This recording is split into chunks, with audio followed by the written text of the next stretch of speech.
Lo que decir es que es un placer sorprendente.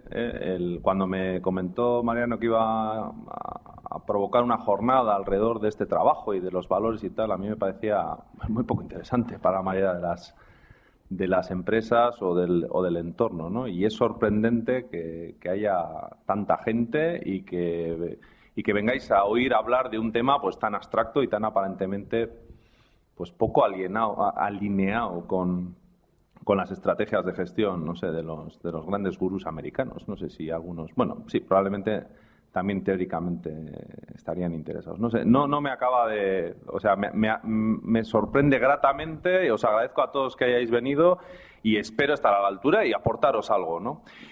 Voy a hablar de un tema que aparentemente es muy abstracto y yo he procurado trabajar lo más que he podido en que la presentación que os haga hoy os dé la mayor cantidad de herramientas y concreciones posibles, ¿no? Porque siendo un tema tan abstracto, la gran aportación que os puedo hacer, si os puedo hacer alguna, es tratar de bajarlo al terreno, ¿no? Y yo creo que sí que con Mariano hemos conseguido hacer en parte o una gran parte de esa labor. Voy a empezar presentando quién es Alcorta, brevemente. Creo que también el marco en el que pasan las cosas dice mucho de lo que ha pasado. Por eso me voy a dedicar 5 minutos a presentar Alcorta. Bueno, Alcorta, como decimos ahí, probablemente es preexistente, pero en 1911 es la primera escritura oficial que tenemos, el 1 de diciembre, o sea que dentro de semana y media cumplimos 100 años. Creo que somos de las empresas del entorno pues de las más antiguas, ¿no? Y también es un orgullo y una gran responsabilidad el seguir tirando hacia adelante con ese proyecto, ¿no? Bueno, durante muchos años es una empresa que se dedica a hacer un poco de todo. Básicamente herramientas de mano, alicates, etcétera. En el año 97, después de una gran crisis del 92, post eventos en la Expo y las Olimpiadas, hay una gran crisis en el 92, Alcorta pues sufre muchísimo financieramente esa crisis que hay en España. Era una empresa que exportaba muy poquito y hay una empresa alemana que se llama Brohaus que nos compra el 51% y por lo tanto somos una parte de Brohaus. En el año 2005 hay una gran multinacional, Mahle. Brohaus es una empresa mediana, familiar, alemana, mucho mayor que nosotros, pero seguía siendo familiar. En el año 2005, por aquello de la globalización, Brohaus se enfrentaba a retos probablemente inabordables para su tamaño, o ellos creían que era así. En el año 2005, Mahle, que es una multinacional de 50.000 empleados y 100 plantas a lo largo del mundo, pues compra Brohaus y indirectamente nos compra a nosotros.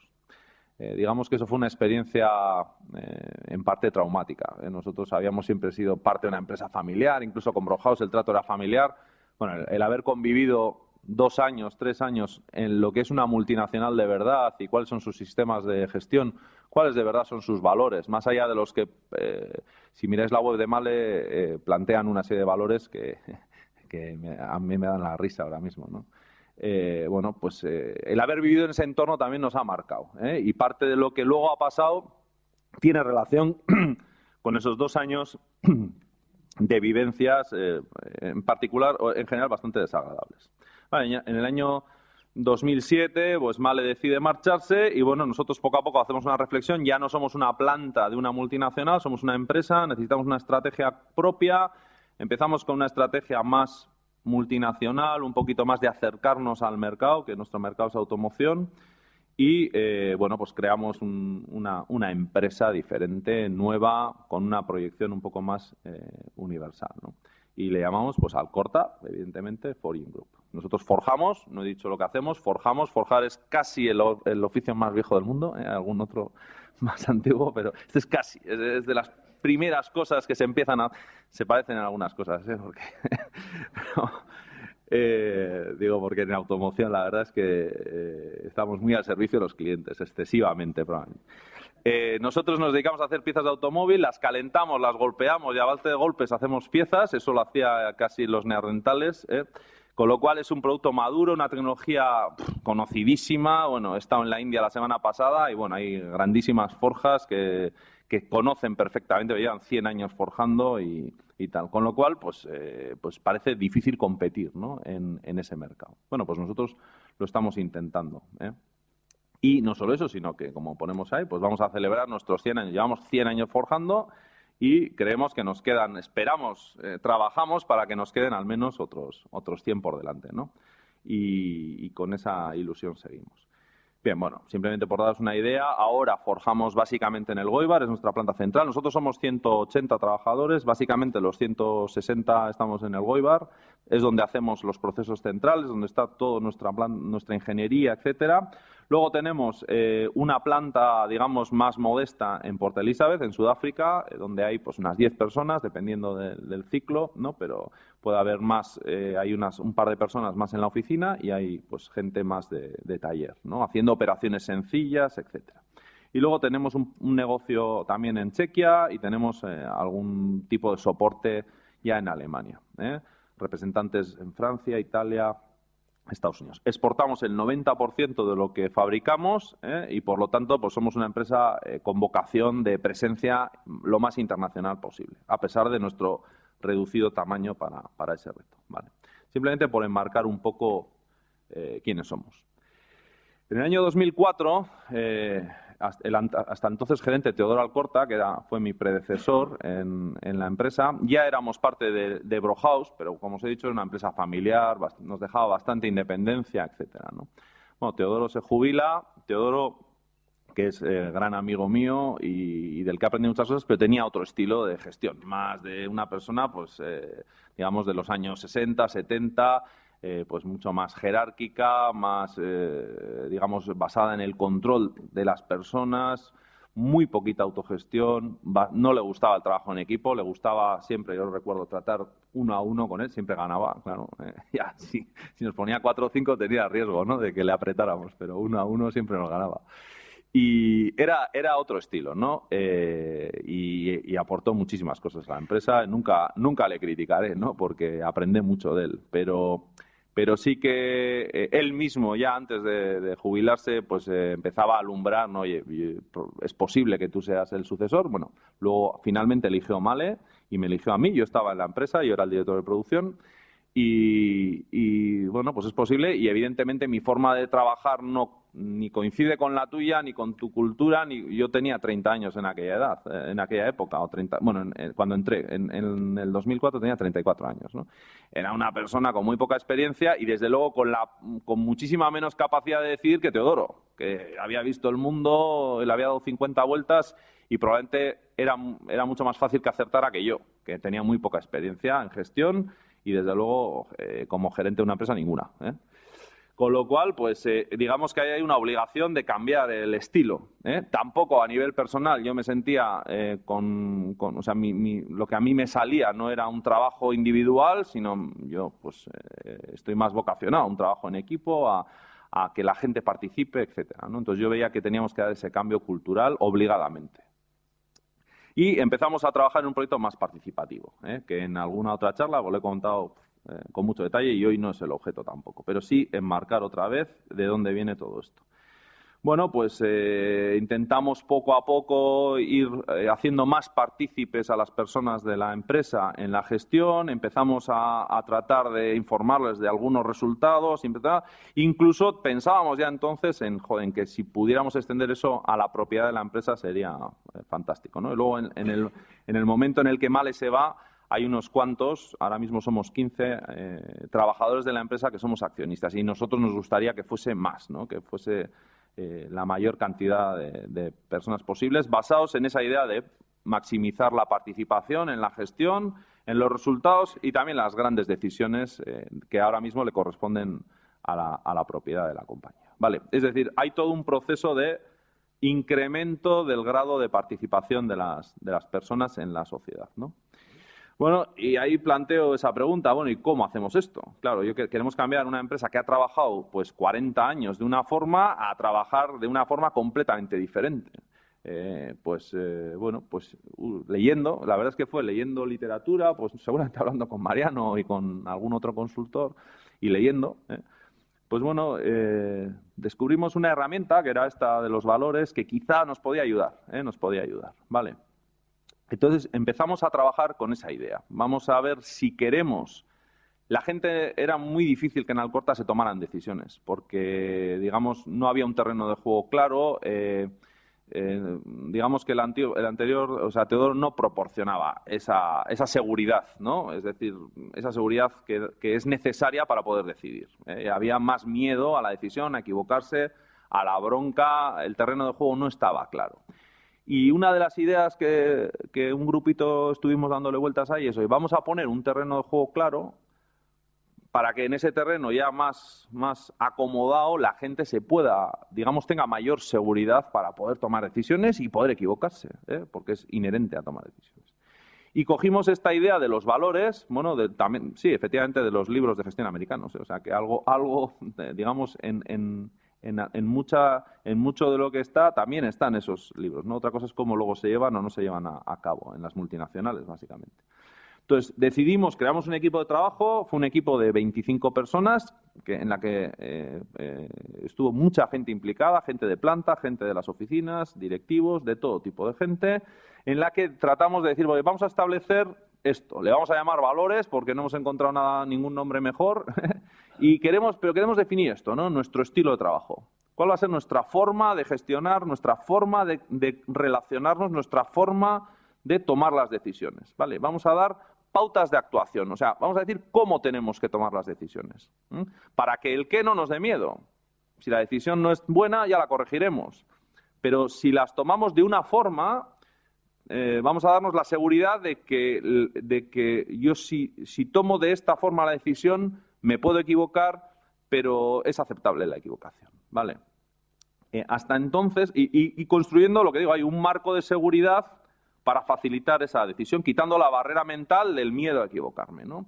Cuando en una empresa hay aleatoriedad, hay, digamos, incertidumbre sobre la reacción de mi superior, que depende mucho, en algunas ocasiones, y en mi caso incluso, de tu estado de ánimo, pues un día te puede parecer bien y otro día te puede parecer mal. Si el criterio es personal, si es jerárquico, digamos, eso genera el miedo a la decisión, ¿vale?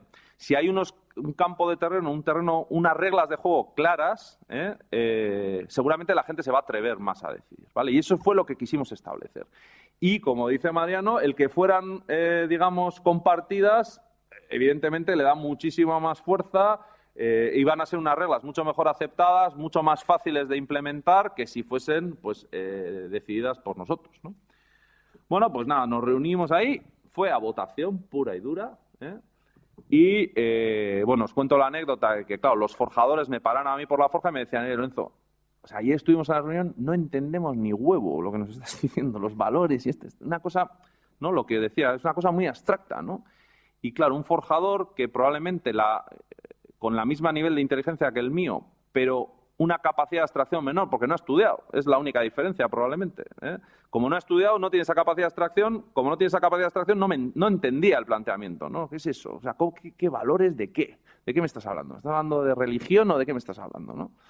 Entonces, bueno, os pongo ahí una herramienta que utilizamos en aquel momento. Oye, mira, vamos a describir a aquel encargado, a aquella persona, a aquel forjador, a aquel tío de la troquelería, cuya forma de trabajar nos ha quedado en la retina, ¿no? Como aquel, sí nos gustaría que todos trabajáramos como aquella persona, y con nombre y apellidos, aquel encargado, aquel que te ha dejado marcado, ¿vale? Y a través de esa herramienta tan sencilla, enganchamos a la gente de planta sobre todo, y empezaron a describir a esas personas, cómo trabajaban.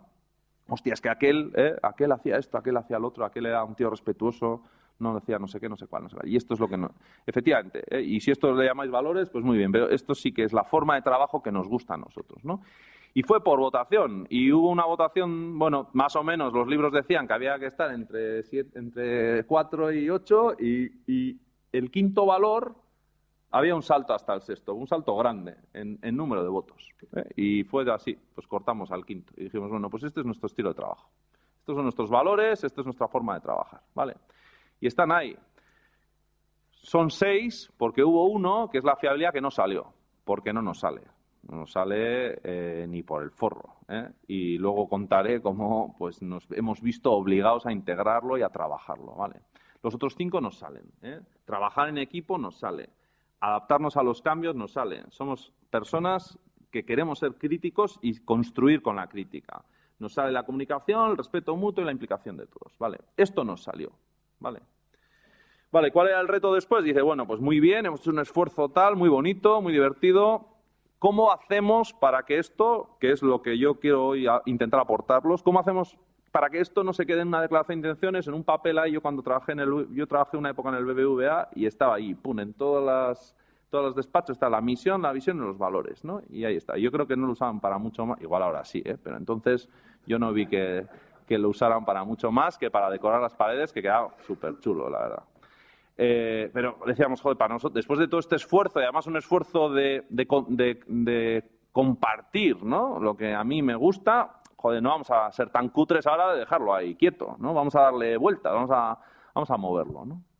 Bueno, pues junto con otros elementos que fomentaron en aquel momento, porque claro, las cosas no son individuales, ¿no? Se cuentan ahora así separadas y esto estaba metido en un cambio cultural, en el tema de las mini compañías, que entonces en Guipúzcoa estaba muy de moda, bueno, haciendo pequeños grupos con sus propios objetivos, más autogestión, comunicación, empezamos a hacer un plan de comunicación, equipos autogestionados en planta, le paramos al tío de forjar, le dimos un cuartito de hora para que nos echara la bronca y volcara sus frustraciones diarias, la grasa que le caía en el pelo, etcétera, ¿no? Más autogestión, más participación, con muchísimas pequeñas herramientas, yo me imagino que más conocidas o muy conocidas por la mayoría de vosotros, ¿no? Que en este momento también le dimos muchas vueltas. Y una herramienta que yo diría que sería una herramienta la más básica para que estos valores, estos 5 valores, fueran implementados en el día a día de la empresa. Ha habido otras, pero me voy a parar en esta. Además la hicimos también con Incres, ¿eh? Me voy a parar en esta y le llamamos, en aquel momento le llamamos la evaluación del desempeño. Y eran 2 palabras absolutamente horribles, las 2. Evaluación es, joder, me parece que no era el objetivo, y el desempeño no sé lo que es, o sea, un desastre. Con lo cual luego le pasamos a llamar la orientación anual, ¿no? Que parece que suena mucho mejor. Pero en el fondo la intención era la misma y era buena, ¿no? Y digamos que yo, si tuviera que destacar cuál es la herramienta concreta que más ha contribuido en Alcorta a que esos valores que definimos como comunes de verdad se hayan implantado, ha sido esta. Ha sido esta sin duda. Luego os contaré otras y luego entraremos en el 6º valor, que es la fiabilidad, que fue la llamada a Mariano, decir, oye, este no nos sale y este hay que hacer algo especial porque no nos sale, ¿no? Pero los otros 5 sí nos salen y lo que hay que hacer es darles vueltas y trabajarlos, ¿no? Entonces, bueno, pues la orientación anual era básicamente el tratar a cada una de las personas que trabajamos en Alcorta que un equipo de trabajo, un equipo además mezclado, en el que podía haber gente que trabajaba contigo, podía haber pues un responsable tuyo y podía haber gente de la que tú eras responsable, todos juntos trabajando, hablando sobre cuál es tu estilo de trabajo y confrontándolo con nuestros valores, ¿vale? Y así durante muchos años. Y imaginaos, claro, eran reuniones presenciales, no era, bueno, también Mariano nos mandó ahí un software y no sé qué, nada, el software no hacíamos ni puñetero caso, hacíamos la reunión. Claro, el trabajo en equipo es uno de nuestros valores. Por lo tanto, hacer una evaluación, una orientación con un ordenador y tal, mandando los datos, es que está fuera de nuestro estilo de trabajo, ¿no? Entonces, hacíamos una reunión, pues, también complicada, porque, claro, para hablar de alguien delante de mucha gente es complicado, me estoy retratando, para empezar me estoy retratando yo, si yo voy a hablar de cómo Mariano trabaja en equipo, lo primero que tengo que hacer es ponerme un espejo, ¿no? Porque si no sería muy poco honesto y además voy a quedar con el culo al aire seguramente. Entonces, bueno, ha sido un proceso y todavía es un proceso en el que invertimos muchísimas horas. Imaginaros miles de horas invertidas en esto, en cogerle a Lorenzo, que soy yo, y pues entre normalmente 8 personas pues me contrastan mi forma de trabajar en base a evidencias con nuestros valores. Y bueno, a lo largo de los años hemos ido perfeccionando el sistema. Al principio era un sistema pues más intuitivo. Los primeros años igual la reunión sobre cada uno duraba 2 horas. Imaginaos el esfuerzo bestial. Empezábamos en noviembre y acabamos en febrero. O sea, que era impresionante. Claro, y todos participamos, porque para hacer 10, pues yo participaba en 5, 6 o 7, 8, pero todo el mundo participaba en alguna, ¿no? Y bueno, el objetivo era orientar a esa persona en la dirección en la que nos habíamos puesto entre todos, es decir, oye, mira, que siempre con el punto fuerte, el punto débil, oye, mira, El tema del trabajo en equipo, eres joder, es un tío, ojalá todos fuéramos como tú, reconocimiento, siempre empezábamos por ahí porque todo el mundo tenía una parte fuerte. Sin embargo, mira, en el respeto mutuo, pues te tenemos que poner, joder, que mejores porque llegas tarde a las reuniones, porque tal, ¿no? Hay una serie de evidencias en las que tú estás faltando al respeto al resto y no nos gusta, ¿no? Y te invitamos. Tal. Imaginaros, claro, bueno, luego contaré las consecuencias que tiene. Bueno, a lo largo de los años hemos ido desarrollando más elementos para hacer esto mejor. El primer año era intuitivo, poco a poco fuimos perfeccionándolo y los últimos años hemos utilizado esto que os voy a poner aquí, que es, digamos, una serie de concreciones para cada uno de estos valores. Y es una especie de documento de trabajo, ¿eh? Es un checklist de preguntas concretas en la que, digamos, entre todos interpretamos lo que ese valor a pie de calle quiere decir, porque el respeto mutuo yo puedo entender no gritar, pero sin embargo llegar tarde a una reunión, pues para mí no es falta de respeto, pero para el de enfrente sí lo es, ¿no? Y también consensuamos un poco. Al principio había, digamos, la vara de medir era bastante diferente. Cada uno tenemos la nuestra, ¿no? Y también una forma de compartir y de que los valores realmente fueran comunes y que tuvieran un significado compartido fue un poco esto, ¿no? Y ahí tenéis ya preguntas muy concretas para evaluar los comportamientos de las personas en cada uno de nuestros 6 valores, ¿vale? Por ejemplo, fiabilidad, vamos, que luego voy a hablar mucho, ¿no? Pues hay que recordarle sus acciones para que las ejecute. O sea, oye, que te tocaba para tal o no. Responde a sus compañeros y clientes en el tiempo y en el plazo acordado. O sea, para el lunes a la tarde necesito una respuesta. Respondes. Cumple los compromisos adquiridos tanto externos, avisa con antelación cuando observan, bueno, pam. Respeto mutuo. Respeta las decisiones de equipo, cuida las formas, muestra una actitud arrogante, demuestra actitud, ¿qué pone ahí? De escucha. La escucha es una parte del respeto, ¿no? Escucha a los demás, interrumpe, es puntual a la hora de acudir a las reuniones. Es decir, hemos ido incorporando concreciones sobre cuáles de estos comportamientos son los que al final hacen que ese valor realmente sea un valor implantado en la empresa, ¿no? Bueno, luego hay una parte de autoevaluación, de que cada uno se autoanalice, y que creo que es indispensable para poder yo ir, lo que decía antes, para poder ir a hablar yo sobre cualquier persona de Alcorta. Lo primero que tengo que tener es muy claro dónde fallo, cuáles son, pues para poder poner, digamos, el foco en el otro, primero me tengo que poner un espejo, ¿no? Y todos hemos hecho ese ejercicio y a todos nos ha llegado pues la opinión de los equipos de trabajo, ¿no?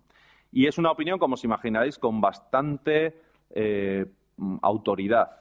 Porque son tus compañeros, no son ni tus jefes, ni son tus iguales, ni son solo tus sobre los que tú tienes alguna capacidad de decisión, son todos juntos. Y además también solo transmitimos las cosas en las que estamos de acuerdo. Las personas somos grises y hay cosas que a mí, pues, o sea, a mí Clemente, el entrenador, por dar una persona, soy bilbaíno, entonces pongo ejemplo, me puede parecer un buen tío y tal. Seguramente casi todos estamos de acuerdo que es un bocazas y eso es lo que le diríamos. Y hay unos que pensarían que es pues que el tío es motivador y otros que pensarían que desmotiva, ¿no? Y eso no le diríamos. Le diríamos en aquellas cosas en las que es evidente que estamos todos de acuerdo, ¿no? Para intentar ayudarle, para orientarle, para que mejore, para que no sé qué. Sabiendo que las personas somos grises y sabiendo que el objetivo no es una evaluación del desempeño, por eso el nombre nos gusta, sino es orientarle, ayudarle a que su forma de trabajo sea coherente con lo que hemos establecido entre todos, ¿vale? Bueno, yo diría que ha sido la herramienta fundamental. 3 razones. Una, claro, primero, refuerza mucho el proyecto compartido. Es decir, claro, durante tantos años, durante tantas reuniones, le hemos sobado el proyecto, le hemos dado vueltas como en una lavadora centrifugando. O sea, ¿no? Yo sobre mí mismo, sobre el otro, para contártelo, para analizar, para discutir en la reunión. Le tengo que dar muchas vueltas a esto, para poder, porque claro, imaginaos mi posición, tener que hablar sobre alguien delante de otros 8, en mi caso es todavía más complicado, porque en el fondo luego soy el gerente. Entonces, joder, tengo que tener mucho cuidado con lo que estoy diciendo, tengo que tener muchas evidencias de lo que estoy hablando y tengo que tener una actitud de ayuda y de a esa persona de verdad ayudarle, porque cualquier cosa que se vaya de ahí va a ser motivo de inseguridad, va a ser motivo de desconfianza, ¿no? Entonces, nos ha obligado a todos a darle muchas vueltas al tema. a darle muchas vueltas, a leerlo bien, a pensarlo bien y a hacer cientos de reuniones. Con lo cual, hemos ido centrando muy bien qué queremos decir con respeto. Casi todos, yo creo que sabemos hoy en día en Alcorta qué es el respeto mutuo, ¿eh? Y a qué nos referimos, y quién está faltando y quién no está faltando, ¿vale? Con lo cual, eso mismo, esa cantidad de horas ha reforzado mucho el que ese de verdad sea un valor que trabajamos y que nos gusta, ¿no? Pues la cantidad de dedicación. Bueno, el que sea un trabajo en equipo fomenta pues la confianza o fomenta el que de verdad haya una idea clara de que esto se implante, ¿no? Y de que sea para crecimiento. Una definición de los valores que no sé si ha salido por ahora, pero o sea, una cosa solo le podemos llamar un valor cuando es para crecimiento personal. Yo creo que no hay ningún otro valor que si no proponga un crecimiento personal o empresarial o ambos mezclados, no es un valor, será otra cosa.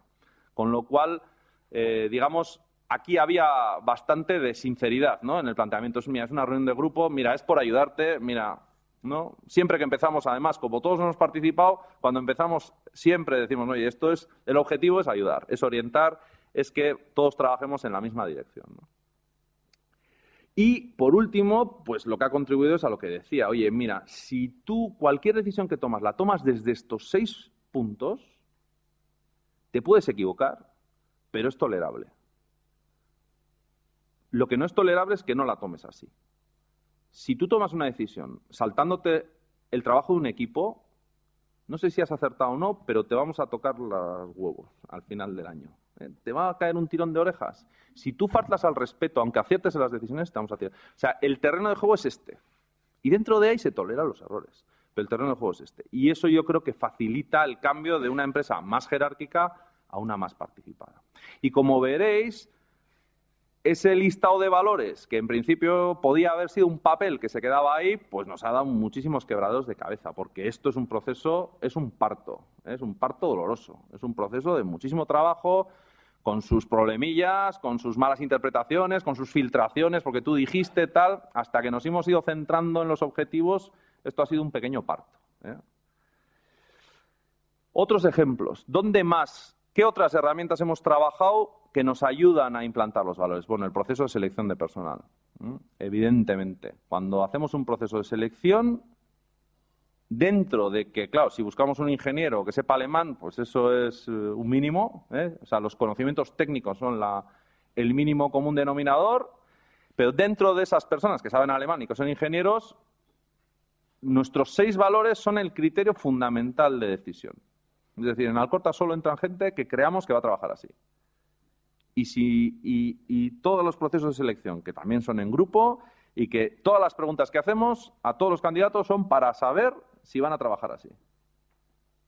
Si lo supieran, si hubieran visto nuestra web, seguramente algunos hubieran respondido otras cosas. Porque en nuestra web está esto. Y todo nuestro proceso de selección va buscando este estilo de trabajo. Sobre todo para hacernos un favor mutuo, porque hay otras empresas que tienen otros valores. Y es mucho mejor que la gente esa, pues que vaya a trabajar a otras empresas. Pero en Alcorta que entre gente que esté dispuesta a trabajar así o que le sea lo natural, ¿no? Y lo utilizamos. Hay una matriz de selección de puestos que incluye como factor número 1 este. En el proceso de acogida, normalmente todo trabajador que entra aquí, y por ahí está Gorka, yo le cuento exactamente esto. Se lo cuento.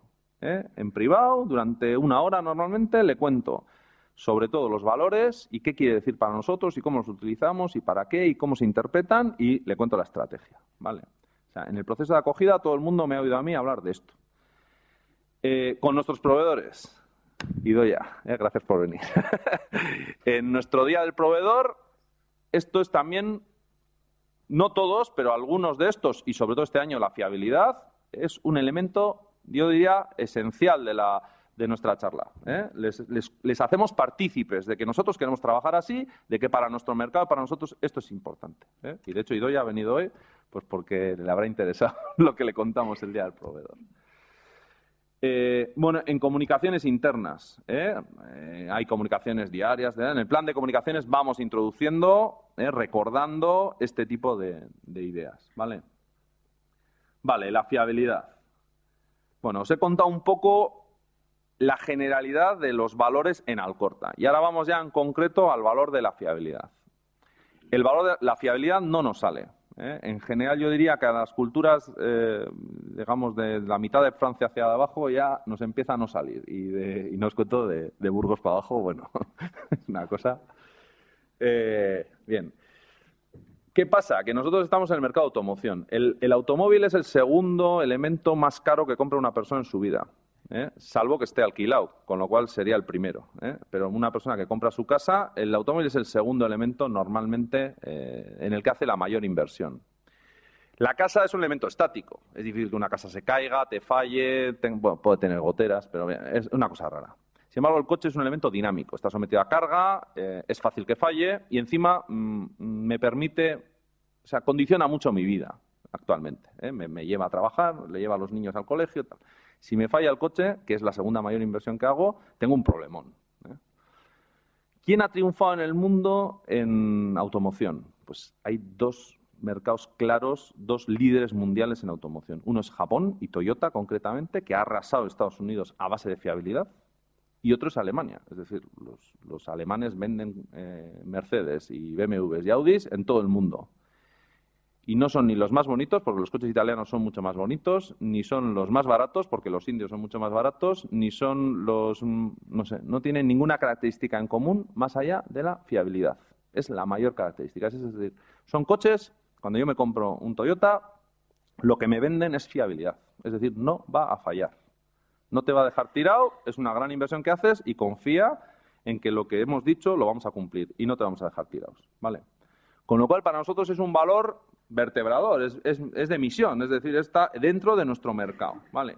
Y no nos sale de dentro. Os voy a contar una anécdota. En Japón, cuando estuvimos, este año estaba en la India en un congreso. El anterior congreso de forja estuvimos en Japón y estuvimos en una forja japonesa. Y había una charla, pues previa a la visita a la planta, había una charla con el dueño de la empresa y estábamos, no sé, 80 personas, pues como aquí, ¿no? Y nos iba tal, el señor Sakamura, creo que era, pues, iba a dar la charla y tal, muy protocolario todo, tal, agachando la cabeza, no sé qué, no sé cuál. La charla empezaba a las 10. Bueno, a las 10 menos cuarto, tal, nos sentamos, no sé qué, a las 10, 9:56, todo el mundo sentado, no sé qué, 9:57, todo el mundo sentado, en silencio. Pues no empezaba la charla. Y yo digo, joder, ¿y a qué estamos esperando, no? Pues estábamos esperando a que fueran las 10 en punto. Estábamos esperando a que fueran las 10 en punto. ¿Por qué? Porque es que, joder, a las 10 en punto es cuando empieza la charla. Y hay 57, no. Son así.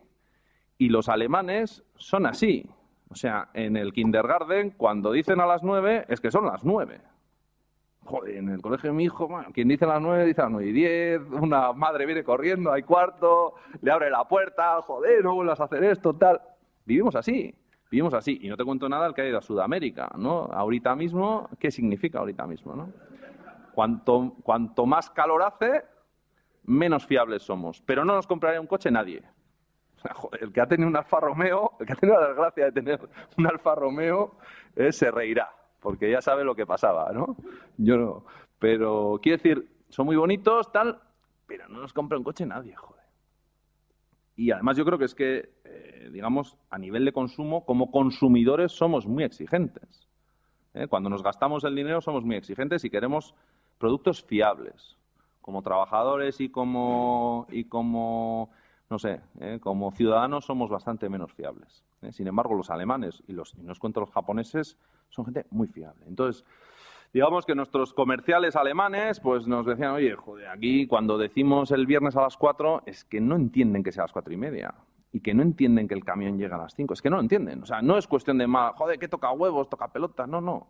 Que es que no le sale. O sea, es que el tío está nervioso. Y aunque llegue luego a las 5 y no le dé igual, pero es que está nervioso. ¿Por qué? Porque no se fía. Porque no se fía de nosotros, joder.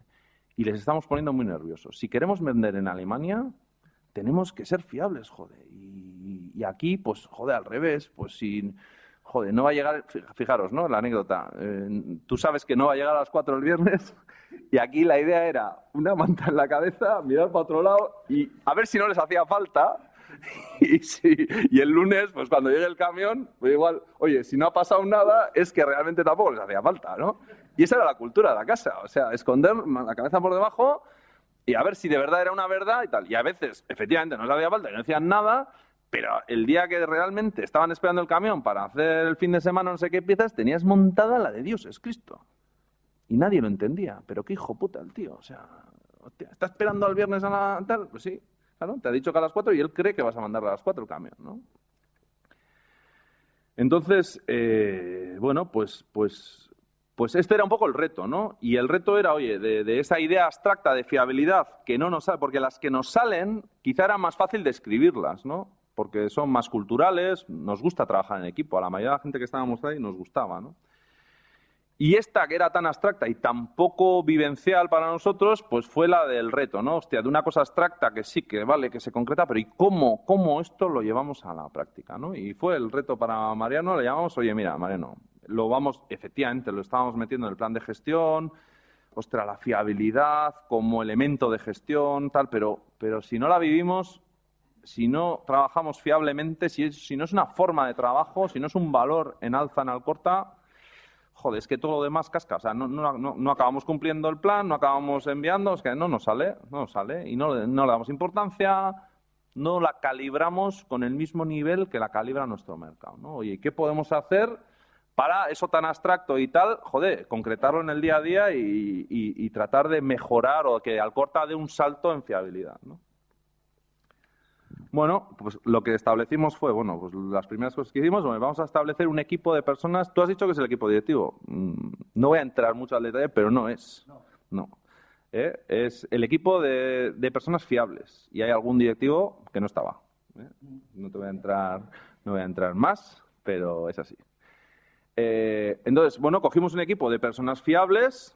Y, bueno, algunas pinceladas del método que tú has explicado o lo has puesto. Bueno, empezamos trabajando pues ideas relacionadas con la visión del futuro, el tema del coche, ¿no? Ostras, el coche, la fiabilidad.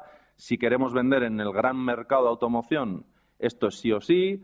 El plan de gestión, está metido en la estrategia, en los objetivos. O sea, esto es un elemento de gestión. Eso es la primera idea. Alineándolo con los valores personales, elegimos, después de ese equipo de trabajo, elegimos más equipo de trabajo más amplio, creo que fueron otros 15 personas o así, elegidos también de los que más fiables nos parecían en la organización y les llamamos referentes, a los que formamos, explicamos, hicimos partícipes de la reflexión para que nos ayudaran luego a desplegarlo al resto, ¿no?, de la organización. Vale. Bien.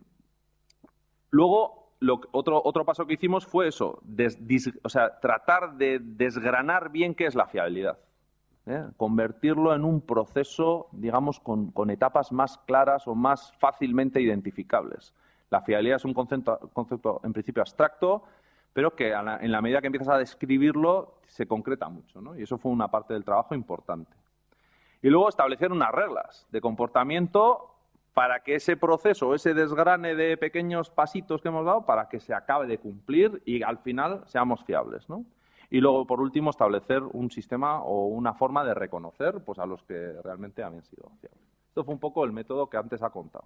Y este huevo de aquí ha sido la mitad del resultado del trabajo, ¿no? Vale. Esto es un ejemplo de cómo un valor se puede concretar y se puede poner a ras de tierra. Y esto es lo que esta tarjetita, no la tengo aquí, pues está ahí, pero yo llevo esa tarjetita y yo la tengo impresa, ¿vale? Yo y mucha gente en Alcorta tiene esto de aquí, ¿vale? Y hemos establecido, este es el ciclo, le hemos llamado el ciclo del compromiso, porque al final la fiabilidad tiene mucho que ver con la adquisición de un compromiso, ¿vale? Y claro, por supuesto, el cumplimiento de ese compromiso. Y hemos establecido como dos zonas. Unas reglas, un proceso que es común, es parecido. Bueno, el proceso lo voy a decir, son 5 pasos. La primera es definir la necesidad, que es muy importante. Al principio casi nos la saltamos y probablemente al final es la más importante de todas. Es decir, como el compromiso no cubra la necesidad, ya podemos cumplirlo, que no somos fiables. Si no hemos prestado mucha atención, además al cliente eso es otra discusión grande que tuvimos. Al cliente no le podemos pedir que el compromiso cubra la necesidad, porque él pide lo que le sale. Y a lo mejor está equivocado. Y a lo mejor si cumplimos lo que pide, resulta que no cubrimos la necesidad y la cagamos. Es responsabilidad nuestra, ¿no? En este caso. Es responsabilidad del que va a cumplir el tener claro que ese camión que tú quieres a las 4, tengo que tener claro para qué. El para qué. Porque como llega a las 4, pero fuera para el relevo de la tarde del viernes, igual el tío se ha equivocado y ha puesto las 4, pero es que era para las 2. ¿Vale? Entonces, para ser fiables, el primer paso es entender muy bien cuál es la necesidad que hay detrás de este compromiso que vamos a ejecutar. ¿Vale? Porque podemos cumplir y poner muchos medios para el cumplimiento y resulta que al final haya insatisfacción, porque realmente no cubre la necesidad, ¿no? Y aunque es una parte que está en los dos, bueno, aquí tenéis las reglas para el que demanda, para el que pide, para el cliente de la fiabilidad, y tenéis unas reglas para el que va a cumplir, para el que ejecuta, ¿vale? Y en las dos está el mismo círculo, los 5 pasos. Y para los dos es una tarea, el definir bien la necesidad. Pero decíamos, pero si hay que desempatar, es más del que va a cumplir. La obligación de que esté bien definido es del que va a cumplir. Porque el que pide, en muchos casos, es el cliente y, joder, no le vas a poner a él en la chepa ninguna responsabilidad. Bastante hace con pedirte, ¿no? Y darte la oportunidad. Es cosa tuya el decir, ¿no? Vale. Definir la necesidad y definir bien el compromiso. Definir inequívocamente la necesidad. El qué, el para qué y el para cuándo. Y definir inequívocamente, otra cosa que nos hemos ido dando cuenta es que en la mayoría de las ocasiones requiere un margen de tolerancia. La mayor definición que hay en la industria es un plano. El plano está unívocamente definido, lo que quiere un tío. ¿Os imagináis, alguno que habéis trabajado en la industria, os imagináis un plano sin tolerancias que diga cota 9? ¿Os parece una gran definición? Es la mayor indefinición. Porque 9, nadie va a hacer a 9. No existe, es un concepto abstracto, 9. Podemos hacer a 9 más menos 1, eso sí, ahí podemos entrar. Como no esté bien definido, es decir, cuando yo quedo con mi mujer, que suele ser otro lío, si quedas a las 9, es un follón, porque claro, para mi mujer las 9 son las 9:15. Y entonces, si no defines, esto es una broma, pero si no defines un margen de tolerancia, ella cree que ha cumplido. Ya nos hemos quedado a las 9, ya estaba, pero joder, si no te he encontrado, ¿no? Si ya estaba, bueno, a las 9:15, ¿no? Si no definimos un margen de tolerancia, no está bien definido y probablemente nunca vamos a completar el círculo satisfactoriamente, ¿no? Y esto es una cosa, en general, que a los alemanes sí les sale, porque son fiables, les sale cerrarte el círculo, ¿no? Les sale tolerarte, no, oye, entre esto y esto, ¿eh? ¿Por qué? Porque sabe que así luego te va a poder recompensar si has cumplido o no. Si dejamos el cumplir, o sea, la mayor definición que creemos que es dar un dato preciso es la mayor indefinición. Y esa es la primera idea que hemos ido trabajando. Oye, no podemos dejar las cosas sin tolerancia, porque va a ser ya el germen del incumplimiento o de que haya insatisfacción en el cumplimiento, ¿vale? Bueno, pues ya veis que más o menos para los dos es la misma. Definir en qué momento la necesidad, el para qué y el para cuándo. Y sobre todo, como os decía, es regla para el que va a cumplir. Porque el otro, pues oye, también deberíamos pedirle que sea preciso, deberíamos pedirle que dé una regla que cubra la necesidad, pero en general, imaginaos si es el cliente, le podemos pedir poco. Es misión del que va a cumplir el preguntarle, el estar seguro, el sacarle con el gancho para qué es esto, para cuándo es esto y por qué esto es así. Y entonces definimos bien el compromiso, ¿vale? Luego, el que va a cumplir, sobre todo, tiene que evaluar los medios. O sea, ¿qué necesito? ¿Es posible o no es posible? Porque igual otra cosa que vamos a hacer aquí es decimos que sí a todo. Otra característica del latino y de la empresa de por aquí es sí. ¿No? Sí, oye, para el martes, sí. Luego, si es para el miércoles, no pasa nada. Entonces, ese es otro elemento fundamental. O sea, tenemos que medir nuestras fuerzas. Tenemos que medir cuáles son los recursos necesarios para cubrir la necesidad en el plazo. Y si no tengo los recursos, a ver si los puedo conseguir. Y si no los puedo conseguir, a ver si se los puedo pedir a alguien, ¿no? Vale. Y a partir de ahí emitir el compromiso. Oye, mira, no me puedo comprometer no para el martes a las 4, sino para el lunes entre 3:30 y 4:30. Vale. Sería el punto 3, el establecer el compromiso. Y que esté ajustado a lo que tú puedas cumplir y explicitárselo al que demanda. ¿Vale? Vale. Y por otro lado, para el que pide el compromiso, dice, oye, y si con eso que te están comprometiendo no cubre tu necesidad, no te conformes. Levanta, di, oye, esto no me vale, ¿no? No me vale. Eso es una regla, porque si no dices nada y luego no valía, va a haber lío al final, cuando lleguemos al punto 5 de evaluación. Oye, si no, es que no has cumplido con lo que yo necesitaba. Ya, pero si yo te dije el martes y no me dijiste nada, ¿no? También hay una cierta obligación de, si no me vale lo que el que va a cumplir me dice, tengo que decir, oye, esto no me vale. Bueno, siguiente punto, la ejecución, y aquí hay un elemento fundamental, que también lo que os decía de mirar para otro lado. O sea, si sé ya que no voy a cumplir, en cuanto sé, levanta la mano y avisa. Ese es el elemento, yo diría, esencial en la fiabilidad, ¿no? Y nosotros no, nosotros, joder, si ya sé que no voy a cumplirme, no digo nada, joder, no va a ser que se enfade. Y esto es incomprensible, ¿no? Para un alemán, por ejemplo. ¿Vale? Y trata de renegociar, o trata de reevaluar los medios, o de poner más medios, pero avisa de que no vas a cumplir, ¿vale? Y el último punto sería el de la evaluación, ¿eh? Oye, que yo ya he terminado. Desde el punto de vista del que ha cumplido, oye, que yo ya lo doy por hecho. Porque muchas veces, si no cierras así y queda implícito, el otro cree que todavía está esperando algo, ¿no? Y está ahí el punto abierto, ¿no? Oye, yo ya he cumplido. Ya ha llegado el camión. Y resulta que el otro tiene que decir, no, pero es que faltan los papeles, falta el CMR, ¿no? No has cumplido. Entonces, pero tú tienes que decir, yo, por mí, ya he cumplido, ¿vale? Y el anterior, pues, transmite el feedback sobre el que demandaba, ¿eh? Si el grado de cumplimiento no ha sido el acordado, pues elevar la demanda a otro foro o expresar tu insatisfacción, ¿vale? Pues esto, que lo hemos impreso y lo llevamos todos en el bolsillo, o muchos de Alcorta lo llevamos en el bolsillo, son las reglas del comportamiento para tratar de implantar ese valor, ¿eh? Y tratar de eso que es una abstracción, llevarlo a un plano muy teórico y muy práctico.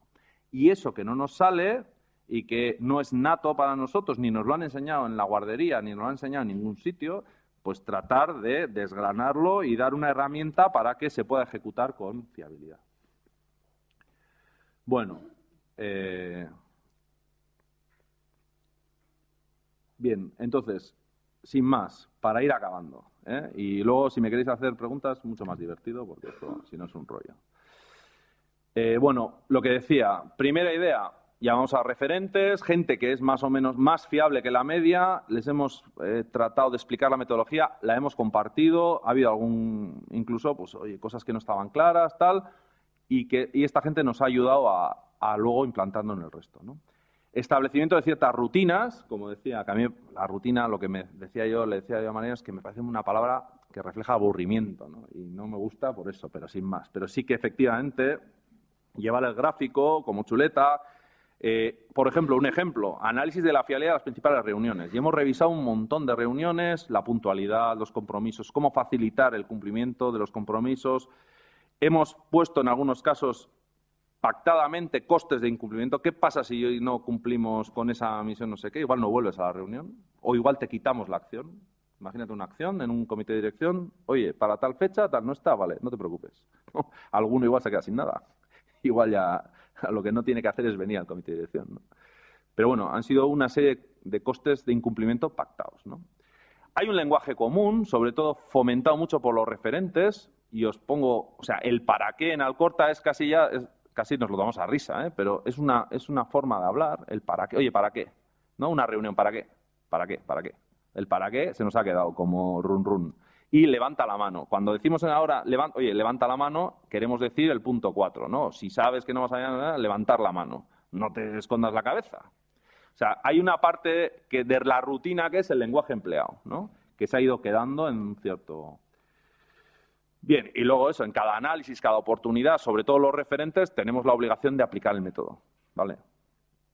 Y de ir demostrando el camino al resto, ¿vale? Y en general, lo que me decían el otro día cuando preparaba, me decía, joder, pero si esto engancha, si no hay que poner tantas... O sea, es decir, si la fiabilidad es un valor de crecimiento personal, la gente cuando ve que el tema es más fiable, que cumplimos con todo, ¿qué tal? Genera satisfacción. Y esto engancha. O sea, que tampoco no hay que poner ni grandes penalidades ni nada, porque es un factor de crecimiento y engancha, ¿eh? Lo que pasa es que hay que provocarlo, hay que empujarlo, hay que dar el camino, ¿no?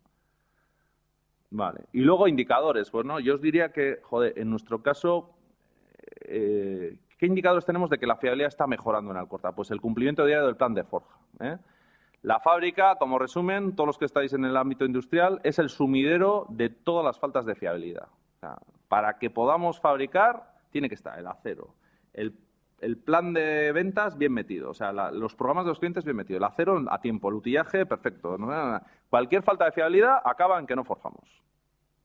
Entonces, este es un elemento. ¿Vale? Y aquí tenemos una comunicación diaria, os doy un ejemplo, pues es una comunicación diaria de ayer, a las 10:48 me ha llegado que ayer, verde, aquí está, me ha llegado a mí, aquí, y ha llegado a todos los mails de todos los que estamos en Alcorta y ha llegado en los plasmas que hay por toda la fábrica, sabemos que ayer cumplimos el objetivo, ayer cumplimos el plan de producción del día, ¿vale? Ha llegado. Y si no cumplimos, todos sabemos que no cumplimos, ¿vale? Y eso es un gran indicador de fiabilidad. Porque la fábrica, como os decía, es el sumidero de todas las mierdas. Cumplimiento de entregas. Este año estamos exactamente la mitad del coste de transporte por tonelada que el año pasado. Y para que os hagáis una idea, el coste de transporte en nuestro caso es un 4% sobre ventas. Tenemos 40 millones de euros de ventas. El 4%, pues estamos hablando de 1 millón pasado, 1.400.000 o lo que sea, ¿no? Este año estamos gastando la mitad que el pasado. Bueno, el pasado, algún proveedor aquí, el pasado fue un año furgonetas, tal, incumplimientos, no sé qué, ¿no? Por ejemplo, otro elemento de fiabilidad es el cierre contable. Nosotros el día 6 de cada mes, aplicando un poquito estos pasos, estamos cerrando el mes anterior, ¿no? Que no es un gran logro, es una cosa que debíamos hacerla, pero no la hacíamos. Pues porque faltaba no sé qué, porque aquel no cumplía, porque aquel proveedor no ha mandado la factura, no sé qué, pues bueno.